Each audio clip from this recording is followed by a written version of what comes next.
Então, meu amigo, certamente você conhece aquela frase que já se tornou uma máxima muito real, né? Muito correta, principalmente aí em meios libertários, meios conservadores, que é a seguinte: você é o carbono que eles querem eliminar. Você conhece muito bem essa história e, conforme os acontecimentos vão se desenrolando, as ideologias vão sendo colocadas em cima da mesa, a propaganda globalista vai se tornando mais intensa, você certamente vai se convencendo mais de que isso é uma verdade. Todo esse discurso ambientalista, todo esse ambientalismo melancia aí, que é muito propagado pela grande mídia, muito propagado por influencers famosos, por políticos, por organizações globalistas, todo esse discurso tem apenas o objetivo de prejudicar a humanidade. Estamos falando aí de pessoas que odeiam o ser humano no final das contas, né? Mas então vamos dar uma olhada aqui no que a senhora Bela Gil, olha só ela aqui, falou a respeito do consumo de carne. Falou recentemente, foi publicado isso aqui, estou vendo no Twitter da Globo News,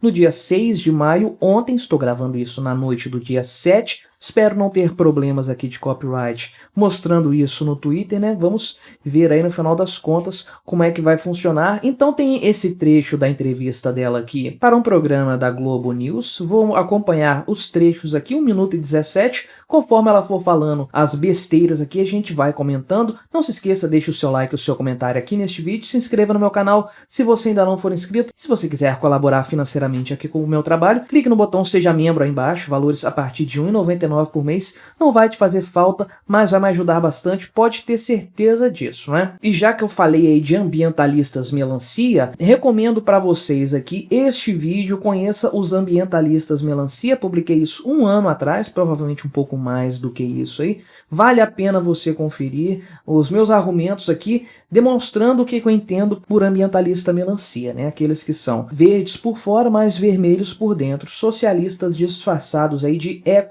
chatos ecoambientalistas, né? Tem outros vídeos aqui também recomendados do meu canal, vou ver se eu deixo isso aqui na aba de comunidades, ou então na descrição desse vídeo aqui para você conferir depois, né? Quanto a Bela Gil, você sabe quem que ela tem ali um canal no YouTube, ela apresenta um programa, parece que no GNT, é filha do Gilberto Gil, né? Mexe com essa área de culinária e tem esse discurso aí de culinária consciente, né? Alimentação saudável e que preserva o meio ambiente também. Então vamos ver aqui os comentários dela a respeito do consumo de carne. E o que tem a ver com essa história aí que eu estou falando até agora de ambientalismo e tudo mais? Por que ela está criticando o consumo de carne? É pelo mal que faz para o organismo humano? Naturalmente não, se você gosta de carne como eu gosto, você sabe que não faz mal nenhum, muito pelo contrário. Ela está falando do mal que o consumo de carne faz para o meio ambiente, é isso aí. No final das contas, trata-se de ódio à humanidade. Esse povo aí, riquinho, esse povo que nasceu em berço de ouro, o que eles querem é controlar a alimentação do ser humano e principalmente restringir o acesso a uma alimentação variada, rica, saudável, né, rica em calorias aí, e nutrientes, para a população pobre, que no final das contas é o que vai resultar disso, né? Mas vamos aqui então ouvir o que a senhora Bela Gil tem a dizer. A gente precisa diminuir sim o consumo de proteína animal, porque é insustentável a gente continuar consumindo a quantidade de carne que a gente consome.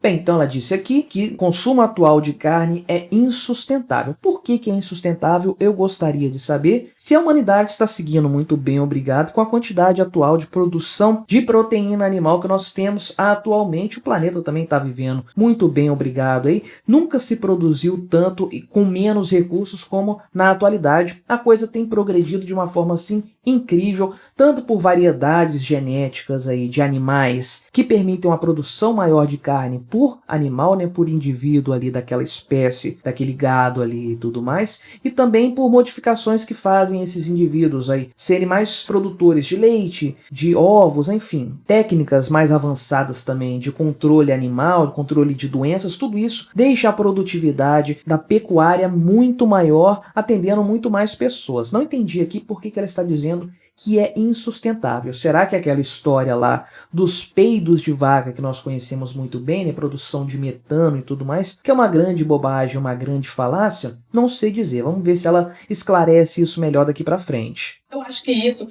é uma questão muito individual, porque eu não vou ser a pessoa que vou falar para alguém que nunca conseguiu comer um filé mignon, olha só, hoje que você pode, você não vai.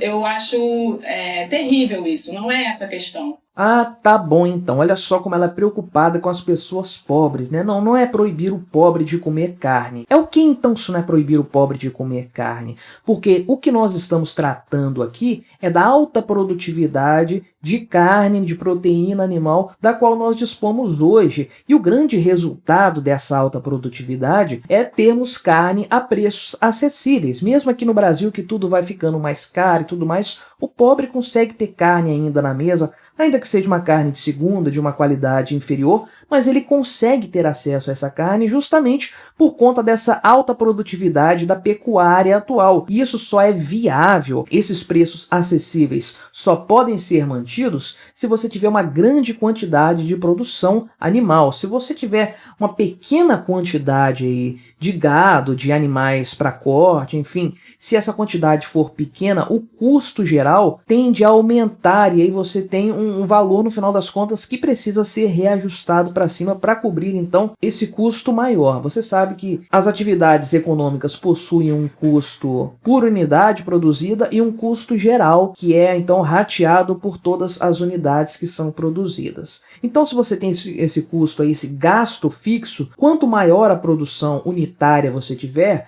menor vai ser esse gasto por unidade. Você dilui isso por mais unidades produzidas e vendidas também. Esse é o grande segredo da produção em larga escala, inclusive aí, animal. Então, quando você tem um grande contingente de animais sendo produzidos, aí, mantidos, abatidos e vendidos, você dilui os gastos fixos da produção entre esses animais, de forma que o preço final praticado ao consumidor final tende a ser menor nessa história. Se você reduz a quantidade de animais mantidos para o abate aí, se você reduz a produção pecuária, o que acontece é que esses gastos que são fixos precisam ser repassados para menos unidades do produto final. Então a carne tende a ficar mais cara aí e as pessoas pobres tendem a ter menos acesso nessa história. Mas vamos prosseguir aqui com as besteiras da senhora Bela Gil, não é? Então, eu acredito que a gente precisa fazer uma mudança muito maior, mudar a forma como a gente produz. No Brasil é um absurdo.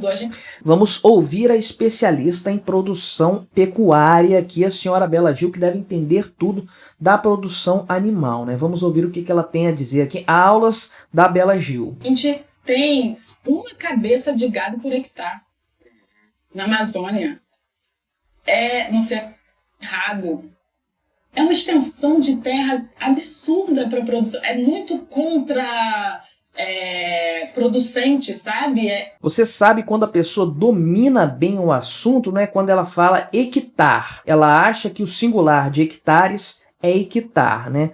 Entende totalmente do assunto. Minha senhora, é hectare. Hectare é o singular de hectares, né? Então, você sabe que a pessoa não entende absolutamente nada do texto aqui, do tema, quando ela fala esse tipo de absurdo, né? Então, ela diz aqui que produzir uma cabeça de gado por hectare é contraproducente, né? Mas deixa eu explicar uma coisa para você, Bela Gil. O que determina se algo é produtivo ou não é o valor final do custo envolvido. Se nós temos uma carne num preço muito baixo nesse modelo de produção aí, isso significa que esse modelo é viável, não é contraproducente como você afirmou, porque é a própria lógica de mercado que determina isso. Se é viável para o produtor pecuário fazer dessa forma, isso significa que não é tão caro assim, não é tão improdutivo quanto pode parecer para um leigo. No final das contas, tudo isso é bem calculado. É certo que outros países aí trabalham mais com uma pecuária intensiva, né? O gado confinado e tudo mais, e não aí com pastagens como existe no Brasil. Mas esse método é adotado aqui por ser barato no final das contas. Então, trata-se disso, de redução de custos, de buscar um método que funcione bem e que traga uma margem de lucratividade para o produtor e entregue o produto que o cliente deseja, que o consumidor deseja receber lá na ponta. E isso o Brasil faz muito bem, obrigado. Nós sabemos disso. O Brasil, né, a pecuária e a agricultura brasileira também alimentam não só milhões de brasileiros, como também milhões de estrangeiros, pessoas de vários outros países que dependem da produção agrícola e da produção pecuária aqui do Brasil. Mas vamos seguindo aqui com o papinho dela. É terrível. Então a gente precisa mudar a forma como a gente produz os alimentos de maneira urgente. E eu acredito que diminuir o consumo de carne é muito melhor para o meio ambiente. Então ela chega nesse ponto aí, ela está falando da produção, primeiro precisamos produzir melhor, depois ela diz que nós precisamos reduzir o consumo. Mas se nós vamos reduzir o consumo, por que mexer na produção? A própria produção vai diminuir para atender aí a redução da demanda, não é? Se tem menos gente consumindo, a demanda cai. Então perceba que todo esse papo que ela falou aqui de problemas de produção, temos que pensar numa forma melhor de produzir, uma forma mais sustentável e tudo mais, é pura balela. Ela está querendo falar mesmo da redução do consumo de carne. É isso que ela quer, que as pessoas comam menos carne no final das contas, e ela vai dar aqui o motivo pelo qual ela deseja isso. Olha só. Carne é muito melhor para o meio ambiente e muito melhor para a saúde física, né? Saúde física e saúde ambiental. Então é ganha-ganha. Olha só que coisa, saúde ambiental, ela está preocupada com a saúde ambiental. Então, nas palavras da Bela Gil, é muito bom para as pessoas e para o meio ambiente que todo mundo coma menos carne. Mas isso parece fazer sentido para você? Por que que uma dieta pobre em proteína animal pode ser algo bom? Como que isso vai ser compensado no prato das pessoas mais pobres? Como que elas vão compensar isso aí? E é claro que eu manifesto aqui todo o meu ceticismo em relação a essas pessoas que afirmam que uma dieta com carne animal é uma coisa ruim, isso faz mal para o ser humano. Não, o ser humano evoluiu para comer carne, evoluiu para comer outras coisas também. Nossos antepassados comiam carne sem problema nenhum, viveram 90 anos, viveram 100 anos aí, enfim, não tiveram problema algum. Muito mais problemático são esses alimentos ultraprocessados que nós comemos hoje em dia aí, inclusive vários substitutos à carne animal, né? Coisas feitas de soja aí que são terrivelmente processados, né? Então, carne animal não faz mal nenhum, o ser humano sempre comeu aí, bem preparada aí, tratada para doenças e tudo mais, com controle de qualidade que a carne brasileira tem, não faz mal nenhum. Mas aí ela cai naquele papo que é o grande ponto da questão, saúde ambiental. Olha que coisa, saúde ambiental é bom para o meio ambiente, é péssimo para o ser humano, é terrível, as pessoas vão passar fome, as pessoas vão ter um consumo calórico menor, uma alimentação mais deficiente, especialmente as pessoas mais pobres que não têm dinheiro para recorrer a alternativas aí sofisticadas à carne vermelha, né? Então, péssimo para a saúde humana, mas é ótimo para saúde ambiental, seja lá o que isso for, não é? Então, no final das contas, toda essa história aí se resume a ódio à humanidade. Essas pessoas, esses elitistas aí, esse pessoal da Globo, a Greta Thunberg, esse povo globalista aí, Leonardo DiCaprio, essa gentalha toda aí, que tem muito dinheiro, esse pessoal que nasceu em berço de ouro como a Bela Gil, ou que enriqueceu bastante aí na sociedade capitalista, nas sociedades ocidentais aí, com um mercado capitalista muito bem desenvolvido, esse pessoal odeia a humanidade, eles odeiam os pobretões, odeiam a ralé, eles querem mais é que o pobre morra, que o pobre passe fome, porque é apenas isso que explica o ódio que esse pessoal tem ao alto grau de produção alimentar que nós temos hoje. Eles odeiam a agricultura, eles odeiam a pecuária, eles odeiam a indústria que traz aí uma qualidade de vida ímpar para o ser humano, coisa que nunca existiu na grande maioria do tempo da história humana existe hoje. Então eles odeiam tudo isso aí. O que nós estamos vendo aqui é apenas mais um exemplo triste, lamentável, mas muito previsível, de ódio à humanidade sendo esbanjado por uma pessoa que tem tudo do bom e do melhor na sua vida. Mas o que você achou do comentário da senhora Bela Gil? Colabore com o nosso debate, se inscreva no meu canal se você ainda não for inscrito e até a próxima.